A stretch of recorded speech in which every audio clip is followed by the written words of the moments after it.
In a world where progress never sleeps, one company stands out as the driving force behind infrastructure and energy solutions. Introducing our fuel company and cement producer, where excellence meets efficiency. JAWO.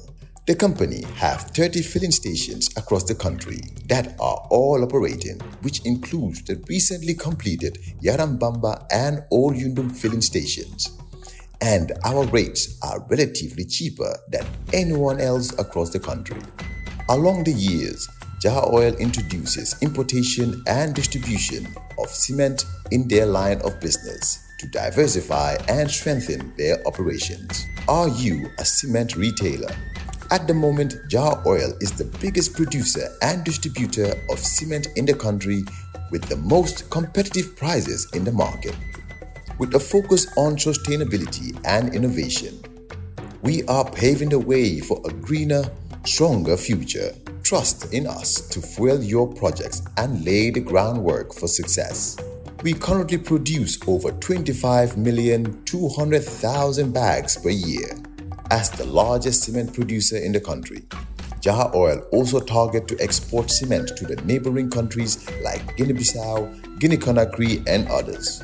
Join us on our journey to shape a world where every drop of fuel and every bag of cement makes a difference. Together, we can build a brighter tomorrow.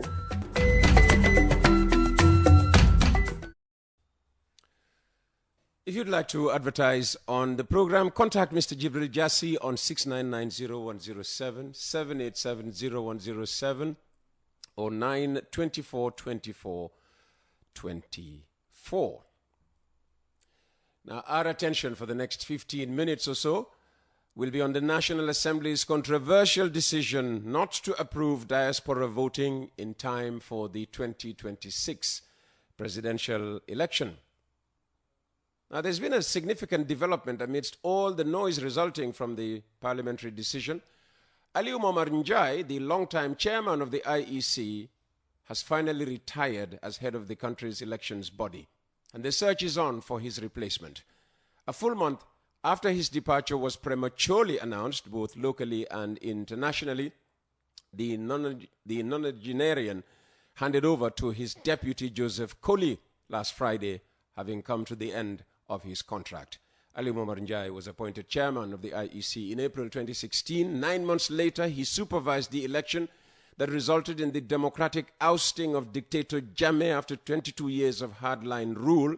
His tenure, though, was not without controversy.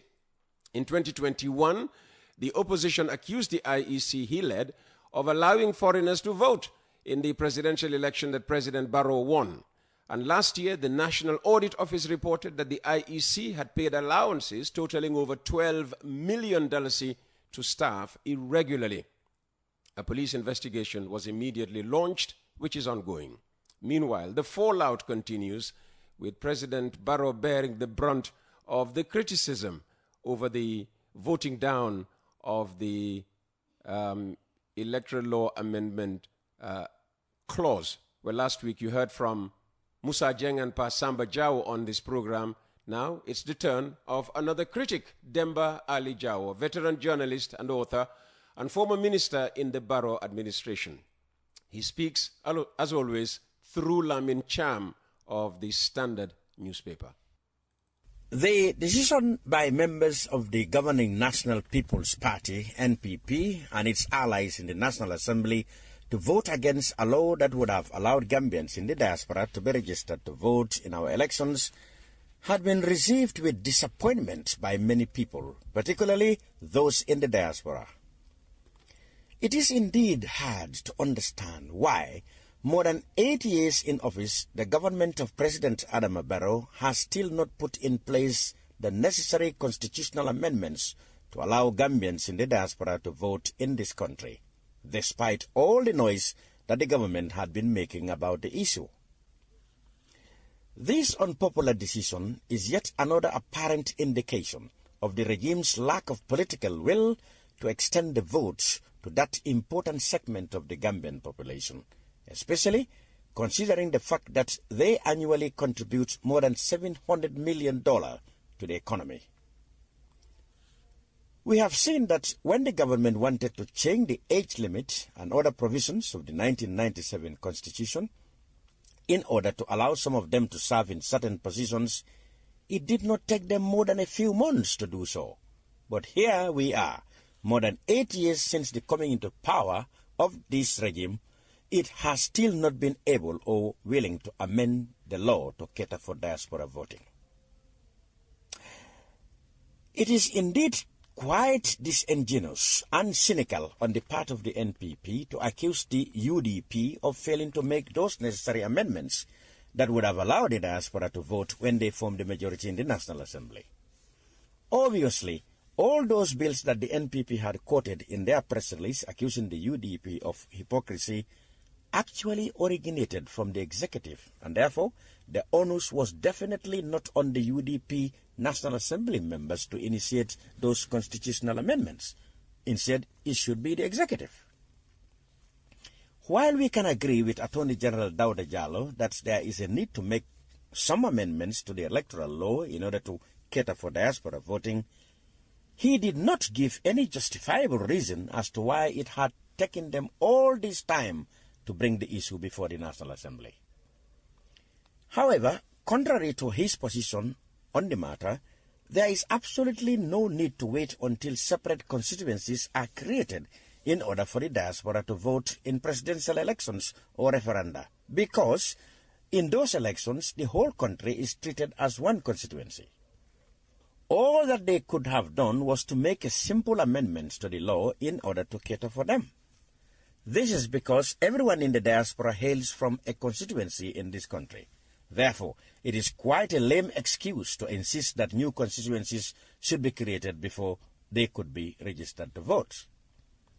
What is preventing them from being registered in those constituencies that they hail from, rather than creating separate ones for them? In fact, if the current law allows people living in different parts of the country to register to vote in their places of origin, why can't the same situation be allowed for those in the diaspora? Therefore, if the political will was indeed there, the government could easily have made a few amendments to the law in order to cater for the diaspora to vote in the elections.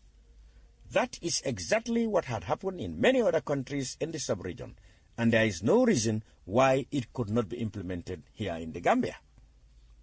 For instance, if a country like Guinea-Bissau, with a weaker economy and governance structure, can cater for their diaspora to vote in their elections, certainly the Gambia could have done the same, if indeed the political will had existed.